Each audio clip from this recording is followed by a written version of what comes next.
what I focused on in this work in particular is beadwork, and there are different materials that I've used for a few of the different series included in this work, but the main focus of this work is language, and how I've interpreted that is through the use of my mother's native language, which is Dene, and I've used it in syllabics form, so that's like the earliest written form of the Dene language.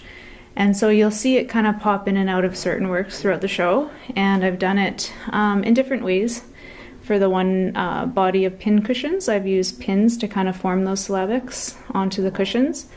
And for other works, I've beaded right onto the pictures themselves, which are made from gel transfer photos of my mother and her children. So me and my siblings included in those series. So yeah, the main idea, I guess, behind the work is a bit darker. It has to do with Aboriginal Canadian history, kind of where we're at. It has to deal with loss, it has to deal with revival, survivance, resilience, and I'm very proud to present this work. And so you take a photograph, you print it out onto paper, and then you use a gel medium, which is an acrylic gel medium that I'm using, and you just layer it onto the ink side of the photo. And when that dries, you do a couple layers of it to kind of build up a thicker skin. And then when that's all done, you flip it over and you actually rub off the paper underside.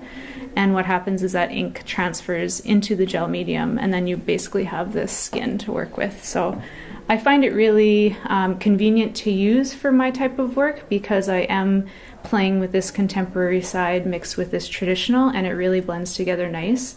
And I can actually treat the gel skin as real skin. I had a reaction to it actually throughout this process that I wasn't expecting to have, it being the actual skin of my family that I'm beading into and stitching onto.